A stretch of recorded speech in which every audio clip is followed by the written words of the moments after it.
আসসালামু আলাইকুম সবাইকে। আহ, আমাদের পরিপাক শোষণ প্রায় অনেকাংশই শেষ হয়ে গেছে। আমাদের অল্প কিছু আর একটা জিনিস একটু বাকি আছে। আমরা আজকে পরিপাক গ্রন্থির যে দ্বিতীয় ক্লাসটা, সেই ক্লাসটা করবো ইনশাল্লাহ। দাঁড়াও, আমাকে একটু শেয়ার করতে দাও, আমি একটু জাস্ট শেয়ার করি। আর আচ্ছা, আসুক স্টুডেন্ট আসুক।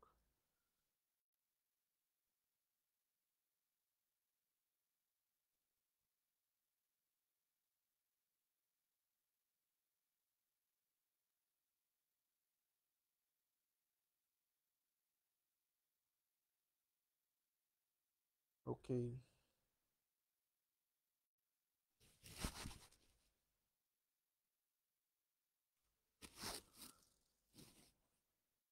আমাদের অল্প কিছু আর একটা জিনিস একটু বাকি আছে। আমরা আজকে পরিপাক গ্রন্থি।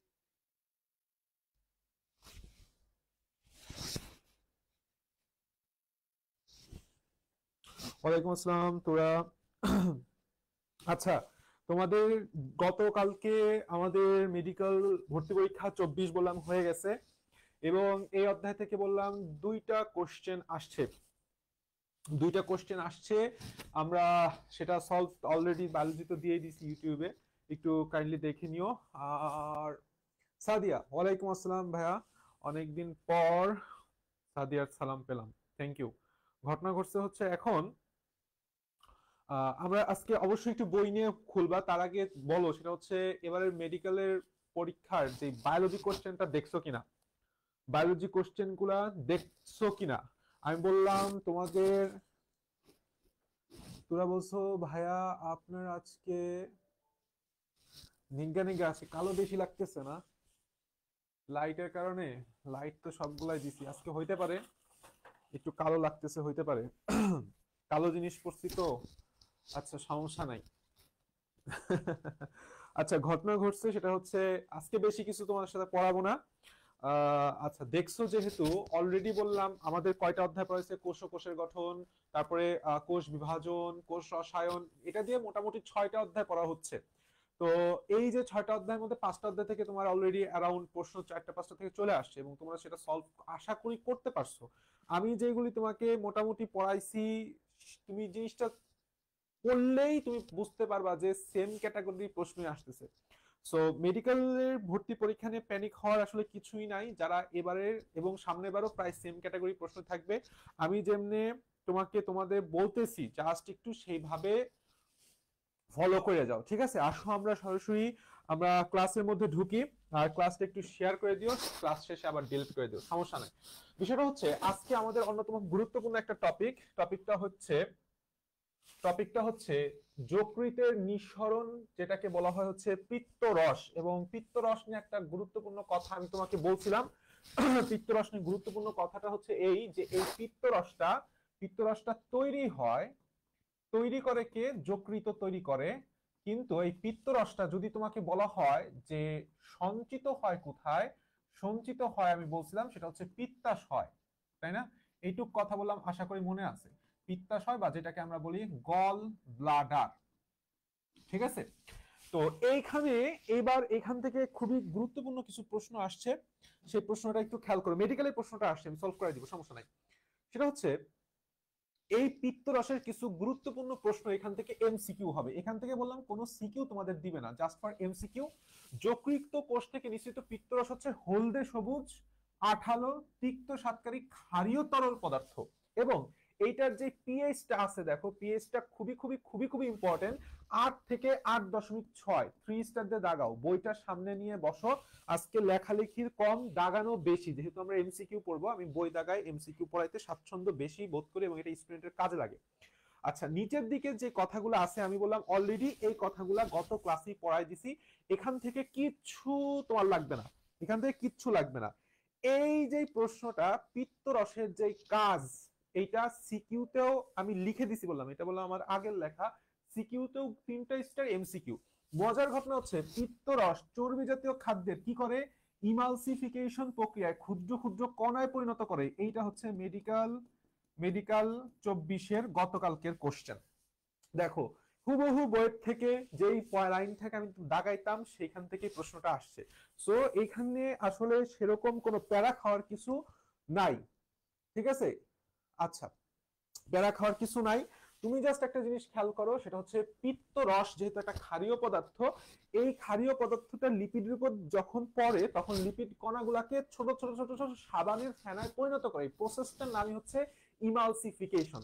পিত্তরসের বাকি কাজগুলা সুন্দর করে একটু পড়লেই তোমার বললাম পিত্তরসের কাজ মোটামুটি সুন্দরভাবে তুমি লিখে দিয়ে আসতে পারবা। For both CQ and MCQ তোমার পড়াশোনা হয়ে যাবে।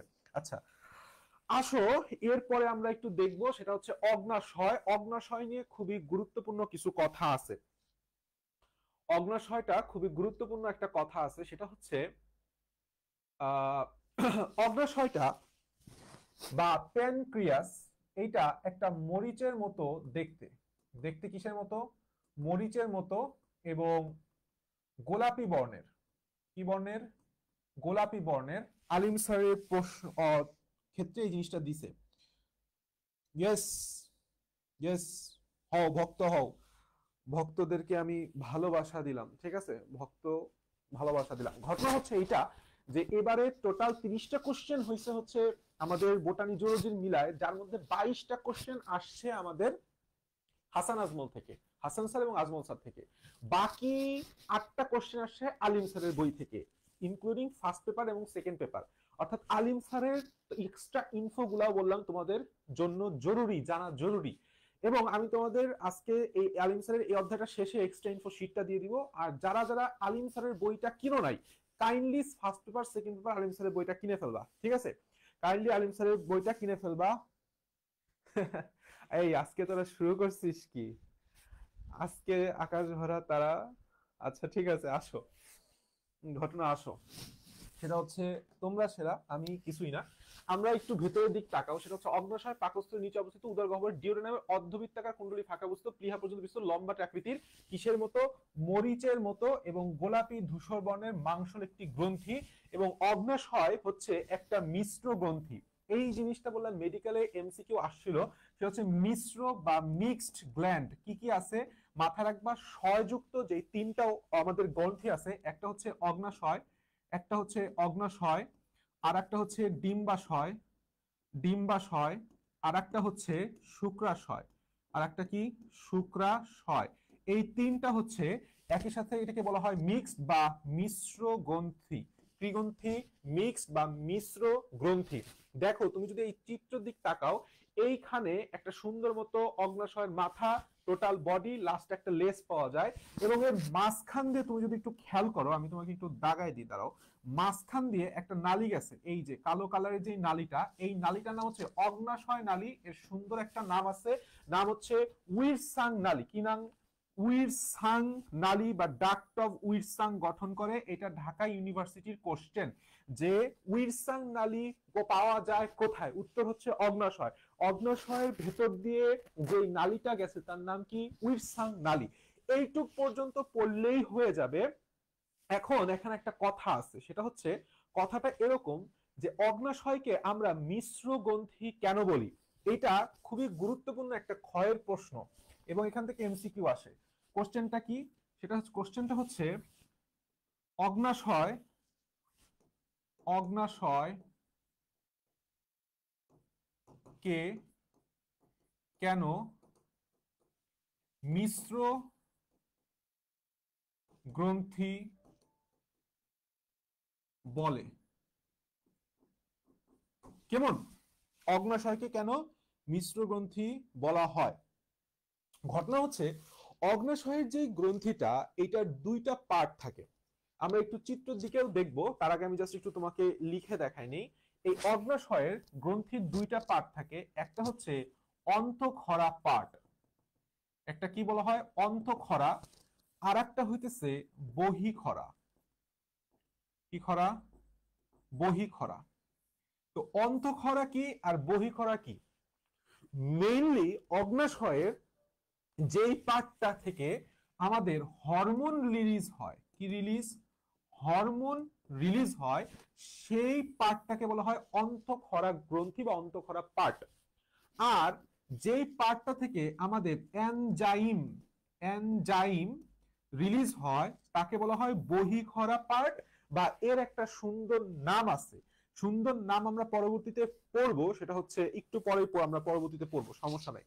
তাহলে জিনিসটা কি, অগ্নাশয় থেকে একই সাথে যেহেতু হরমোন নিঃসরণ করে যার কারণে সে অন্তঃক্ষরা গ্রন্থি, আবার একই সাথে যেহেতু সে এনজাইম নিঃসরণ করে যার কারণে সে বহিঃক্ষরা গ্রন্থি, যেহেতু সে অন্তঃক্ষরা ও বহিঃক্ষরা উভয় হিসেবেই কাজ করতেছে, অর্থাৎ একটা গ্রন্থি থেকে একই সাথে হরমোন আর এনজাইম দুইটাই রিলিজ হইতেছে, এই জন্য এটার নাম দেওয়া হয়েছে হচ্ছে মিশ্র গ্রন্থি। So as simple as that. এখন কথাটা হচ্ছে এখান থেকে, অগ্নাশয় অন্তঃক্ষরা গ্রন্থি হিসেবে কি ক্ষরণ করে? হরমোন ক্ষরণ করে। জিনিসটা মাথায় রাখবা, এই অন্ত দিয়ে একটা কথা মাথায় রাখবা, দেখো অন্ত দিয়ে মানে হচ্ছে অন্তর, অন্তর, অন্তর মানে কি? মন, মন। এই দেখো লাস্টে কি আছে? মন। তাহলে অন্ত মানেই হচ্ছে মন, আর বহি, বহি মানেই হচ্ছে এনজাইম, বহি মানে কি? এনজাইম। তাহলে আশা করি এটুকু নিয়ে কোনো সমস্যা নাই। দেখো আমরা এখন একটু বইয়ের মধ্যে ঢুকি। আহ সেটা হচ্ছে আমরা নিচের দিকে একটা সুন্দর ছবি পাইতেছি, তাই না? এই যে সুন্দর একটা অগ্ন্যাশয়ের প্রস্থচ্ছেদের ছবি দেখানো হয়েছে এই জায়গাটায়। তুমি দেখতে পাইতেছো এইখানে কিছু, এই যে হলুদ, অ্যাকচুয়ালি গোলাপি কালারের এরকম কিছু ফুলের মতো কিছু স্ট্রাকচার পাওয়া যায়। এটা হচ্ছে অগ্ন্যাশয়ের লোবিউল বলা হয়। এটাকে কি বলা হয়? লোবিউল বলা হয়। আর এই পাশের এই ভেতরের যে অগ্ন্যাশয়ের কোষ, এই অগ্ন্যাশয়ের কোষের মধ্যে কিছু কিছু কোষ দ্বীপপুঞ্জের মতো ভাসমান অবস্থায় থাকে। একটা দ্বীপ যেরকম সমুদ্রের মধ্যে ভাসমান অবস্থায় থাকে অনেকগুলা দ্বীপ, এই ভিতরের কিছু কিছু কোষ একত্রে গুচ্ছাকৃতির হয়ে দ্বীপের মতো হয়ে ভিতরে অবস্থান করে, এদেরকে বলা হয় আইলেটস অফ ল্যাঙ্গারহ্যান্স। এদেরকে কি বলা হয়? আইলেটস। আইলেটস মানে হচ্ছে দ্বীপ, আইলেটের প্লুরাল ফর্ম হচ্ছে আইলেটস, দ্বীপপুঞ্জ। Islets of Langerhans, Langerhans.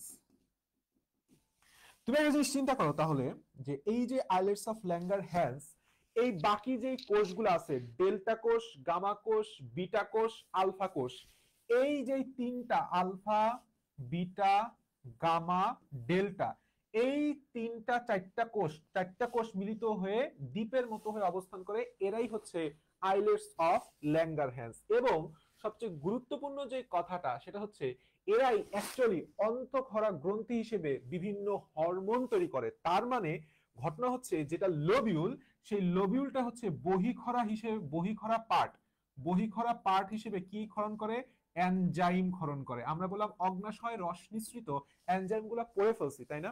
আর বাকি যেই আলফা, বিটা, গামা, ডেল্টা, এইটা যে আইলেটস অফ ল্যাঙ্গারহ্যান্স, এইটাই অ্যাকচুয়ালি অন্তঃক্ষরা হিসেবে কাজ করে।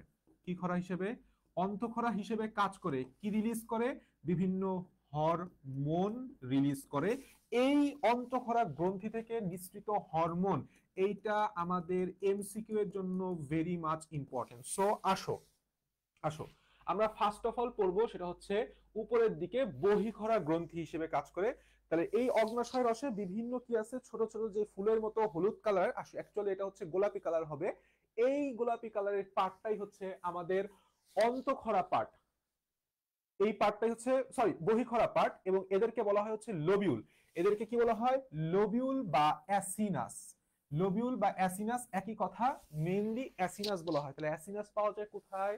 অগ্ন্যাশয়। এবং তুমি একটা জিনিস খেয়াল করো, ভেতর দিক থেকে প্রত্যেকটা অ্যাসিনাসের ভেতরের দিকে সূক্ষ্ম একটা নালিকা আছে। এই যে এই একটা সূক্ষ্ম নালী, এই একটা সূক্ষ্ম নালী, এই একটা সূক্ষ্ম নালী, এদেরকে বলা হয় অগ্ন্যাশয় নালীর সূক্ষ্ম শাখা। দ্যাটস ইট, এখান থেকে আর কিচ্ছু না। তাহলে তোমাকে মাথায় রাখতে হবে যে অ্যাসিনাস বা লোবিউল যেটা, এইটাই অ্যাকচুয়ালি কি হিসেবে কাজ করে? বহিঃক্ষরা গ্রন্থি হিসেবে বা এক্সোক্রাইন গ্ল্যান্ড হিসেবে কাজ করে। কি নির্ণয়, কি দেয়, কি প্রদান করে? আমাদের বহিঃক্ষরা, তাহলে এনজাইম প্রদান দিবে, এনজাইম, এনজাইম। বাকি রইল হচ্ছে অন্তঃক্ষরা গ্রন্থি। এই যে ভেতরের দিকে যে পার্টে ছোট ছোট ছোট ছোট কোষগুলা পুঞ্জাকারে আমাদের দ্বীপের মতো হয়ে অবস্থান করে। ওয়াইটিউব, হ্যাঁ হ্যাঁ হ্যাঁ, ইউটিউবে পাবা। ইউটিউবে আমি একটার পর একটা আস্তে আস্তে করে, আমি জাস্ট এটা আগে লাইভ নিয়ে নিই, দেখবা যে একটার পর একটা আপলোড হয়ে গেছে। আমি লিংক একবারে দিয়ে দিব, যেরকম কোষ রসায়নের সবগুলাই ইউটিউবে আছে। আমার চ্যানেলে বায়োলজি রেঞ্জার্স সার্চ দিলে তুমি পাওয়া যাবে, ঠিক আছে। আস্তে আস্তে এই প্রত্যেকটা জিনিসই তোমার ইউটিউবে পাবো। ইউটিউবে না হলে তো তুমি দীর্ঘদিন ক্লাস করতে পারবে না, কারণ ফেসবুকে আসবা, সার্চ দিবা, পাবা না, বিভিন্ন ঝামেলা আছে। আমি ইউটিউবে দিয়ে দিব অবশ্যই। দেখো, ফার্স্ট অফ অল হচ্ছে এই অন্তঃক্ষরা যে গ্রন্থিটা, এই অন্তঃক্ষরা গ্রন্থি মানে কি অনেকগুলো কোষের সমন্বয়ে দ্বীপ হয়ে অবস্থান করে, দ্বীপের মতো। এই জন্য এটাকে বলা হয় আইল্যান্ডস অফ ল্যাঙ্গারহ্যান্স। কয় ধরনের কোষ থাকে? 4 ধরনের কোষ থাকে। এই 4 ধরনের কোষ হচ্ছে আলফা, বিটা, ডেল্টা, আর একটা হচ্ছে পিপি কোষ। কি কোষ? আলফা, বিটা, ডেল্টা, পিপি। এর অপর নাম হচ্ছে গামা। এই কথাটা ভুলে যেও না, পিপি সেল বা গামা সেল একই কথা। এখান থেকে তোমাকে সিকিউ প্রশ্ন আমি দেখছি হালে 23 সালে আসা শুরু করছে, অন্তঃক্ষরা গ্রন্থি হিসেবে বর্ণনা করতে বলে। কিন্তু মেইন জিনিসটা হচ্ছে এমসিকিউ। এটা আমাদের মেডিকেল এবং বোর্ড দুইটাই বেলায় প্রযোজ্য। এমসিকিউ তোমাকে প্রশ্ন করবে যে গ্লুকাগন হরমোন খরিত হয় কোন কোষ থেকে, অথবা উল্টা ভাবে ডেল্টা কোষ থেকে কোন হরমোন খরিত হয়। দেখো, আলফা, তাহলে আলফা, আলফা গ্লুকাগন এইটুক এমনি মুখস্থ থাকবে। এবং আমরা সবাই জানি বিটা, দেখো আলফাতে আকার আছে, গ্লুকাতে আকার আছে, ইনসুলিনের রস্যই আছে, বিটার আগে রস্যই আছে। তাহলে বিটা কোষ হচ্ছে ইনসুলিন হরমোন ক্ষরণ করে, যা রক্তে গ্লুকোজের পরিমাণ কি করে? কমায়। তাহলে যেই কোন হরমোনটা রক্তে গ্লুকোজের পরিমাণ কমায়, উত্তর কি হবে? ইনসুলিন, তাই না? আর ইনসুলিনের অপোজিট কাজ করে হচ্ছে গ্লুকাগন হরমোন, যেটা রক্তে গ্লুকোজের পরিমাণ কি করে? বৃদ্ধি করে। ভালো কথা। ডেল্টা কোষ আসলে কি ক্ষরণ করে জানো? সেটা হচ্ছে সোমাটোস্ট্যাটিন। জিনিসটা এভাবে মাথা রাখবা, সেটা হচ্ছে এস ডি দিয়ে মাথা রাখবা। এস তে সোমাটোস্ট্যাটিন, ডি তে হচ্ছে ডেল্টা কোষ। এই হরমোন আলফা ও বিটা কোষের ক্ষরণ নিয়ন্ত্রণ করে। কি করতেছে? ক্ষরণটা নিয়ন্ত্রণ করতেছে, যে আলফা কখন গ্লুকাগন ক্ষরণ করবে আর বিটা কোষ কখন ইনসুলিন ক্ষরণ করবে সেটা নিয়ন্ত্রণ করে। আর নিচের দিকে পিপি কোষ, যেটাকে বলা হয় প্যানক্রিয়াটিক পলিপেপটাইড বা গামা কোষ, এটা অ্যাকচুয়ালি একটা প্যানক্রিয়াটিক পলিপেপটাইড ক্ষরণ করে। প্যানক্রিয়াটিক পলিপেপটাইডের কাজ, আমাদের আদন বলে একটা ক্লাস ছিল চমৎকার, আমিও ক্লাস নিব, সেটা বলে দিব যে কাজগুলা কি। পলিপেপটাইড নামে শেষে পেপটাইড থাকলে এটা ইনহিবিট করে, ঠিক আছে? আমরা একটু পড়বো, আগ্নেয় রস ক্ষরণকে ইনহিবিট করে। তাহলে আমাদের এই জায়গাটা হচ্ছে ইনফিনিটি স্টার ফর এমসিকিউ, এবং একই সাথে 23 সালে সিকিউ থেকেও আসা শুরু করছে। সো এটা তোমাদের কলেজ পরীক্ষা বলো, বোর্ড পরীক্ষা বলো, দুই জায়গায় কাজে লাগবে। নিচের দিকে অগ্ন্যাশয় রসের উপাদান কিচ্ছু লাগবে না, জাস্ট একটু রিডিং দিবা, জাস্ট একটু রিডিং দিবা, বাস, কাহিনী শেষ। আসো আমরা চলে আসি পরবর্তীতে, সেটা হচ্ছে পরিপাকে অগ্ন্যাশয় রসের ভূমিকা। দেখো এখানে লেখছে পরিপাকে অগ্ন্যাশয় রসের ভূমিকা, আমি 3 স্টার দিছি ফর সিকিউ। এই প্রশ্নটা বললাম সিকিউতে প্রচুর পরিমাণে আসে। এইটা বললাম তুমি, আমি অলরেডি পড়াও দিছি, তুমি অলরেডি পড়েও ফেলছো। কারণ কি বলতো, অগ্ন্যাশয় পরিপাকে অগ্ন্যাশয় রসের ভূমিকা বলতে বোঝানো হচ্ছে যে অগ্ন্যাশয় রস নিঃসৃত যেই এনজাইম গুলা সেটা কিভাবে কাজ করতেছে। তাহলে অগ্ন্যাশয় রস, তোমার শিরোনাম থাকবে শর্করা পরিপাকে অগ্ন্যাশয় রসের ভূমিকা। শর্করা কি কি পরিপাক করে এনজাইম আমরা বলছি, অগ্ন্যাশয়, আমাশয়, আমি পড়াই দিছি। প্রোটিন পরিপাক কি কি এনজাইম আছে, কাজ কি। লিপিড পরিপাককারী কি কি এনজাইম আছে অগ্ন্যাশয় রসে, সেগুলি লিখে দিয়ে আসলেই বললাম তোমার এই কাজটা হয়ে গেছে। সো এইটা বললাম আমাদের অলরেডি পড়া হয়ে গেছে। দেখো প্রথমে বলছে শর্করা পরিপাককারী এনজাইম ও তাদের কাজ, স্নেহ বা জাতীয় খাদ্য পরিপাককারী এনজাইম ও তাদের কাজ, লাস্টে প্রোটিন বলে দিচ্ছে, এটা আমরা অলরেডি পড়ছি। এখন আমরা পড়বো সেটা হচ্ছে গ্যাস্ট্রিক গ্রন্থি, আমাদের লাস্ট 4 নাম্বার, 5টা গ্রন্থি, তো 4 নাম্বার গ্রন্থিটা হচ্ছে গ্যাস্ট্রিক গ্রন্থি। তাহলে যেহেতু নামের মধ্যে গ্যাস্ট্রিক আছে, তাহলে বুঝতেই পারতেছো এটা কোথায় থাকবে? স্টোমাকে থাকবে, মানে পাকস্থলীর প্রাচীরে অসংখ্য কোষ মিলিত হয়ে একটা গ্রন্থির মতো তৈরি করে, এদেরকে বলা হয় হচ্ছে গ্যাস্ট্রিক গ্রন্থি। তো গ্যাস্ট্রিক গ্রন্থির মধ্যে 6 ধরনের কোষ পাওয়া যায়। কয় ধরনের? 6 ধরনের। এই কোষগুলার কাজগুলা হচ্ছে তোমার সিকিউ, সিকিউ এবং একই সাথে এমসিকিউ তে প্রচুর পরিমাণে আসে। Very very very much important, very much important. আচ্ছা, জামালপুরে একদিন ঘুরতে যাওয়া দরকার। আদনকে বলো, আদন নিয়ে যাক। আদন তো আমাকে কিছু বলে না। আদনের দায়িত্ব, আমাকে নিয়ে যাও, আদনের দায়িত্ব জামালপুরে। আচ্ছা আসো, এখন পাকস্থলীর ভেতরে দেখো, আমরা ভেতরের স্তরটা জানি, একদম ভেতরে থাকে হচ্ছে মিউকোসা, আর একদম বাইরে থাকে হচ্ছে সেরোসা, এটা আমরা জানি। এই মিউকোসা স্তরেই, কোন স্তরে? মিউকোসা স্তরেই সরল স্তম্ভাকার এপিথেলিয়ামের মধ্যে অবস্থিত কিছু গ্রন্থি থাকে, এদেরকে বলা হয় হচ্ছে গ্যাস্ট্রিক গ্রন্থি। তাহলে গ্যাস্ট্রিক গ্রন্থির অবস্থান কোথায়? উত্তর হচ্ছে মিউকোসায়। এবং এখান থেকে একটা গুরুত্বপূর্ণ কথা আছে, সেটা হচ্ছে এই গ্যাস্ট্রিক গ্রন্থিতে থেকে কত লিটার গ্যাস্ট্রিক রস, যার ইংলিশ নাম হচ্ছে গ্যাস্ট্রিক জুস, ক্ষরণ হয়? 2 লিটার। এটাও এমসিকিউ এর জন্য খুবই খুবই ইম্পর্টেন্ট। আসো এখন আসো, সবার প্রথমে লেখা হচ্ছে অক্সিনটিক সেল, এবং বলছে হচ্ছে এগুলো প্যারাইটাল কোষ নামেও পরিচিত। তাহলে অক্সিনটিক কোষ বা প্যারাইটাল কোষ নামেও পরিচিত। ঠিক আছে, দাঁড়াও আমি তোমাকে সুন্দর করে এখন এই জিনিসগুলা একটা সুন্দর নোট করে দিব, এই ক্লাসের মধ্যে বই দাগানো সহই নোট করে দিব। তুমি একটা জিনিস চিন্তা করো, সেটা হচ্ছে এবং হাইড্রোক্লোরিক অ্যাসিড ও ইন্ট্রিনসিক ফ্যাক্টর উৎপন্ন করে ভিটামিন বি12 এর শোষণে সাহায্য করে। এখন তুমি আমার দিক তাকাও, আমার দিক তাকাও। আর এই অধ্যায়ের এক্সট্রা ইনফো শীটটা আমি আদনকে অলরেডি বলে দিছি, ও তোমাকে ও হচ্ছে টাইপ করে, এটা হচ্ছে আমার হাতে লেখা, তো হাতে লেখাটা তুমি বুঝবা না, টাইপ করে তোমাদের দিয়ে দিবে। ঠিক আছে, গ্রুপে আমি দিয়ে দিব, টেলিগ্রাম গ্রুপে পাবা, এমনি ফেসবুক গ্রুপে পাবা। তো ঘটনা ঘটছে, ধরো তুমি বলতেছো প্যারায় আছে, কিসে আছে? প্যারায় আছে। প্যারাতে হচ্ছে প্যারাইটাল কোষ। কে প্যারায় আছে? ও প্যারায় আছে। ওতে হচ্ছে অক্সিনটিক কোষ। তাহলে অক্সিনটিক সেলের অপর নাম হচ্ছে প্যারাইটাল কোষ।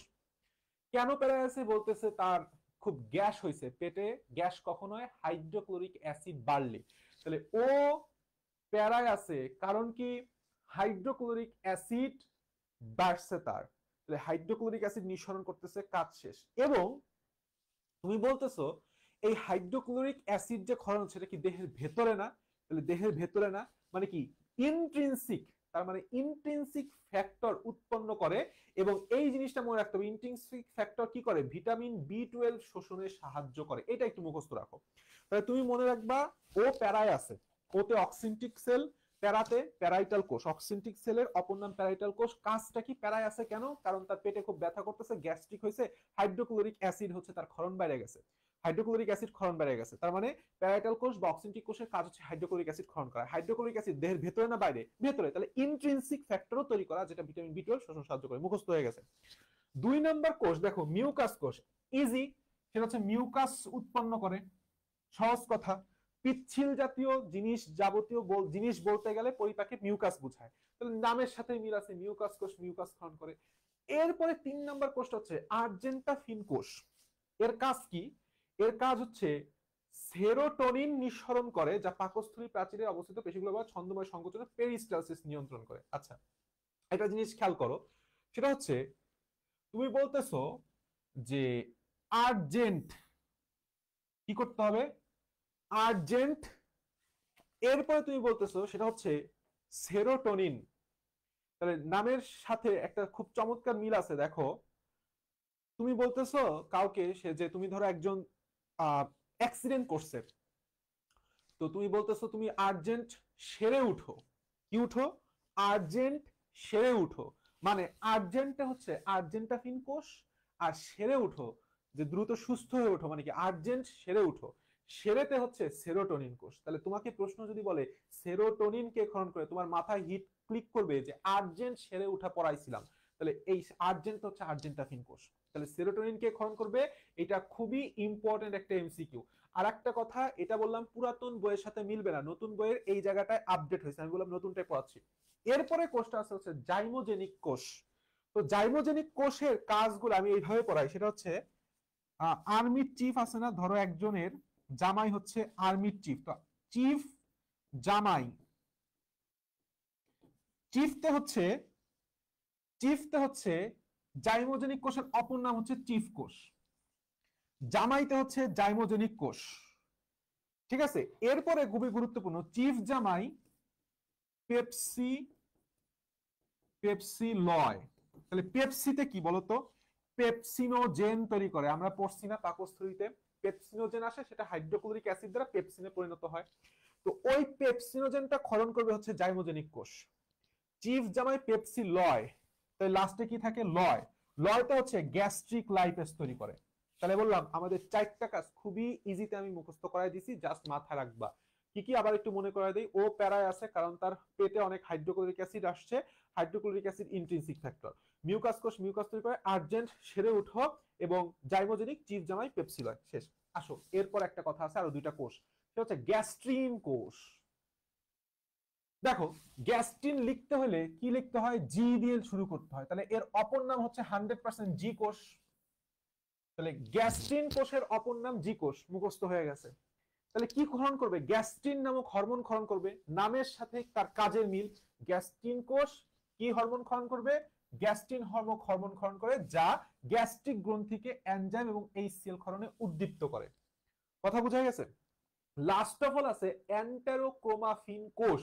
এন্টেরোক্রোমাফিন কোষ এরা হিস্টামিন নিঃসরণ ও সংরক্ষণ করে। এন্টেরোক্রোমাফিন কি করে, হিস্টামিন, দেখো চমৎকার ভাবে মিল আছে, সেটা হচ্ছে ফিন মিন। ফিনতে হচ্ছে এন্টেরোক্রোমাফিন, ফিনতে হচ্ছে এন্টেরোক্রোমাফিন, আর মিনতে হচ্ছে হিস্টামিনের মিন। তাহলে তোমার পাকস্থলীর যেই গ্যাস্ট্রিক গ্রন্থিতে কয় ধরনের সেল পাওয়া যায়, 6 ধরনের সেল পাওয়া যায়। 6 ধরনের সেলের কাজ শেষ হয়ে গেছে। আমি আবার বলতেছি, এটা সিকিউ এর জন্য খুবই খুবই ইম্পর্টেন্ট এবং এমসিকিউ এর জন্য খুবই খুবই ইম্পর্টেন্ট। আশা করি কোনো সমস্যা নেই, আশা করি আর কোনো সমস্যা নেই। নিচের দিকে গ্যাস্ট্রিক জুসের কিছু উপাদান তুমি যদি দেখো, এখান থেকে জাস্ট একটু রিডিং দিবা, আর কিচ্ছু লাগবে না, কিচ্ছু লাগবে না, রিডিং দিবা। এইখানে তুমি এই জিনিসটা, আমি একটু ছবিটা তোমাকে একটু দেখাই, দেখো এইটা হচ্ছে গ্যাস্ট্রিকের মধ্যে পাকস্থলীতে কি থাকে, রুগী থাকে এরকম অসংখ্য, আমি পড়াইছিলাম পাকস্থলীর প্রাচীরটা এরকম এরকম এরকম এরকম রুগী থাকে, অসংখ্য রুগী থাকে, ছোট ছোট ছোট ছোট এরকম রুগী থাকে। তো এই যে একটা রুগী, এই রুগীর ভেতরের এই পার্টটাই বললাম এইখানে আইসে নিয়ে আসা হয়েছে। এর মধ্যে দেখো একটা একটা একটা একটা করে সেল বিন্যস্ত হয়ে অবস্থান করে এবং এই টোটালটা মিলিত হয়ে একটা গ্যাস্ট্রিক গ্রন্থি তৈরি করে। এবং এইখান থেকে রসটা হচ্ছে গ্যাস্ট্রিক যে রসটা এখানে জমা থাকে, এই নলাকার যে পার্টে জমা থাকে, প্রয়োজন হলে সে বাইরের দিকে নিক্ষিপ্ত হয়। এখন সেম অ্যাজ দ্যাট অন্ত্রেও বললাম কি ছিল, ভিলাই ছিল, তাই না? এই অন্ত্রের ভিলাই এটাও একটা আন্তরিক গ্রন্থি এবং এই আন্তরিক গ্রন্থির ভিলাইয়ের মধ্যেই দেখো এই কোষগুলো প্যাচ খায় অবস্থান করে, নাথিং ইলস। কোষের গুচ্ছই হচ্ছে আন্তরিক গ্রন্থি। আন্তরিকের অন্ত্রের মধ্যে, ক্ষুদ্রান্ত্রের মধ্যে এই প্যাঁচানো জায়গার কোষগুলা মিলিত হয়ে একটা একটা গ্রন্থি তৈরি করে। সিম্পল। এই আন্তরিক গ্রন্থি কিচ্ছু লাগবে না, তুমি জাস্ট পড়বা, সেটা হচ্ছে কি কি কোষ থাকে। ব্রাশ কোষ, গবলেট কোষ, খুবই খুবই গুরুত্বপূর্ণ। গবলেট কোষ কি ক্ষরণ করে, মিউকাস ক্ষরণ করে। এবং এই জিনিসটা খুবই ইম্পর্টেন্ট, আমরা পড়বো। গবলেট কোষ মিউকাস ক্ষরণ করে। প্যানেট কোষ অ্যান্টি মাইক্রোবাইল পেপটাইড ও প্রোটিন ক্ষরণ করে। অ্যান্টি মাইক্রোবাইল পেপটাইড, দেখো প্যানেথের প, পেপটাইডের প, প্রোটিনের প, খুব চমৎকার মিল আছে, মনে থাকতে পারবা। আর্জেন্টাফিন কোষ এর আগেই বললাম, আর্জেন্ট সেরে ওঠো, সেরোটোনিন কোষ এখানেও থাকে। আর একটা হচ্ছে লিবারকুনের গ্রন্থি, এটা পাওয়া যায় অন্ত্রে, এবং ব্রুনারের গ্রন্থি এইটাও বললাম অন্ত্রে পাওয়া যায়। এই দুইটাকে সে ক্ষরণ করে। আর একটা কথা, এই আন্তরিক কোষগুলা মিলিত হয়ে যেই রস নিঃসরণ করে তাকে বলা হয় আন্তরিক রস। এটার অপর নাম হচ্ছে সাক্কাস এন্টেরিকাস। দাগায় ফেলো, কি নাম, সাক্কাস এন্টেরিকাস। ঠিক আছে, এর নাম হচ্ছে সাক্কাস এন্টেরিকাস। ভালো। এইখানে যেই যাবতীয় যত কথাটা বলছে এই ছবিটা জাস্ট একটু সুন্দর করে বুঝে বুঝে আবার একটা, অ্যাকচুয়ালি এটা হচ্ছে রিভাইজ দেওয়ার জন্য, কোন পার্টে আসলে কি কি পরিপাক হয়েছিল, কিভাবে কি ক্ষরণ হয়েছিল সেটা এখানে দেওয়া আছে। এখান থেকে আসলে পড়ার কিছু না, এখান থেকে এমসিকিউ বা সিকিউ কোনোটাই অ্যাকচুয়ালি আসবে না। তোমার কাজ যেটা, সেটা হচ্ছে তুমি যদি একটু সুন্দর করে দেখো, সেটা হচ্ছে এই আন্তরিক রসের কিছু কাজ আছে। আন্তরিক রসের কাজটা হচ্ছে জাস্ট এই 4টা পয়েন্ট একটু পড়বা, আমি একটু বড় করি। 4টা পয়েন্ট পড়বা। মিউকাস অন্ত্রের প্রাচীরকে এনজাইমের ক্রিয়া থেকে রক্ষা করে। এতে উপস্থিত সক্রিয় এন্টেরোকাইনেজ টিপসিনোজেনকে সক্রিয় টিপসিনে পরিণত করে। আমি ক্লাসে তোমাকে পড়াই দিছিলাম, এই জিনিসটা আবার একটু সুন্দর করে এখান থেকে দাগিয়ে পড়বা। এটা বললাম এমসিকিউ এর জন্য খুবই খুবই খুবই খুবই ইম্পর্টেন্ট। কেমন? নিচের দিকে সুক্রেজ এবং ল্যাকটেজ এনজাইম কি কি শর্করা পরিপাক করে, অবস্থিত পেপটাইডেস এনজাইম পেপটাইডকে অ্যামাইনো অ্যাসিডে পরিণত করে। এগুলি বললাম কমন। তোমার কাজ হচ্ছে 1 নাম্বার আর 2 নাম্বারটা মুখস্থ করা। এনজাইম আর পিত্ত রসের মধ্যে পার্থক্য, এটা কখনো কখনো সিঙ্গেল স্টার দিব, বেশি গুরুত্বপূর্ণ খতে আসতে দেখা যায়। আমরা সবাই আসলে জানি পিত্ত রসের মধ্যে one of the most important একটা কথা হচ্ছে পিত্ত রসে কোনো কি থাকে না, পিত্ত রসে কোনো আসলে এনজাইম নাই, কোনো এনজাইম নাই, এই কথাটা মুখস্থ রাখবা। এনজাইম নাই। কেমন? আমরা ইনশাল্লাহ নেক্সট ক্লাসে পরিপাকের স্নায়ুতন্ত্র ও হরমোনের ভূমিকাটা নিয়ে ইনশাল্লাহ আলোচনা করব। এরপরে ক্লাসটা হচ্ছে আরো গুরুত্বপূর্ণ, কারণ এরপরে হচ্ছে হরমোনের যে একটা ছক দেখবা বিশাল বড় পার্ট আছে, ওইটা আমরা ইনশাল্লাহ মুখস্থ করব। ঠিক আছে, দেখা হবে কালকে ইনশাল্লাহ ঠিক 9টায়। ততদিন পর্যন্ত বেস্ট অফ লাক।